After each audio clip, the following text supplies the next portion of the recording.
অনেকেই ভাবেন ইন্ডাকশন নাকি ইনফ্রারেড চুলা ভালো। চলুন আজ এই বিষয়টি পরিষ্কার করা যাক। রান্নাঘরের জন্য সেরা পছন্দ কোনটি?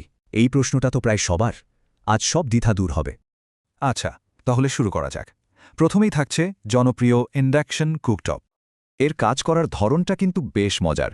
ম্যাগনেটিক ফিল্ড দিয়ে শুধু পাত্র গরম হয়, চুলা নয়। দেখুন, রান্না হয় খুব দ্রুত, বিদ্যুৎও বাঁচে আর বেশ নিরাপদ। কিন্তু একটাই শর্ত, খাস ধরনের পাত্র লাগবে। তাহলে এর সাথে ইনফ্রারেড চুলার পার্থক্যটা কোথায়? চলুন সেটাও দেখে নেওয়া যাক। ইনফ্রারেড চুলা কিন্তু অন্যভাবে কাজ করে। এখানে কয়েলের তাপে গ্লাস গরম হয় আর তাতেই রান্না হয়। এর সবচেয়ে বড় সুবিধা হলো যে কোনো হাঁড়ি পাতিল ব্যবহার করা যায়। তবে হ্যাঁ, এর সারফেস কিন্তু বেশ গরম থাকে।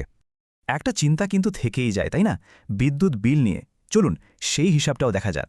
ভালো খবর হলো ইনভার্টার প্রযুক্তির কারণে মাসিক খরচ মাত্র 500 থেকে 600 টাকার মধ্যেই থাকে। যদি গ্যাস সিলিন্ডারের খরচের সাথে তুলনা করা হয় তাহলে এটা দীর্ঘমেয়াদে অনেক বেশি সাশ্রয়ী।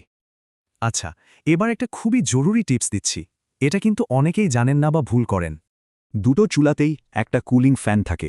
রান্নার পর এই ফ্যান ভেতরের যন্ত্রাংশ ঠান্ডা রাখে। এজন্য রান্না শেষে চুলাটার সাথে সাথে বন্ধ না করাই ভালো। ফ্যানটাকে কিছুক্ষণ চলতে দিতে হবে। এই একটা সাধারণ অভ্যাসেই কিন্তু চুলার জীবনকাল অনেক বেড়ে যায়। দারুণ না ব্যাপারটা? তাহলে চলুন মূল পার্থক্যগুলো আরেকবার এক নজরে দেখে নেওয়া যাক। এতে সিদ্ধান্ত নিতে সুবিধা হবে।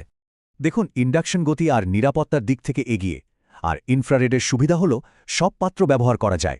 তাহলে চূড়ান্ত সিদ্ধান্ত কি হবে? এটা নির্ভর করছে একদম ব্যক্তিগত প্রয়োজনের ওপর।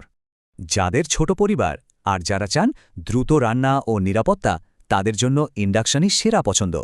আর যারা চান নতুন করে পাত্র না কিনে পুরনোগুলোই ব্যবহার করতে, তাদের জন্য ইনফ্রারেড।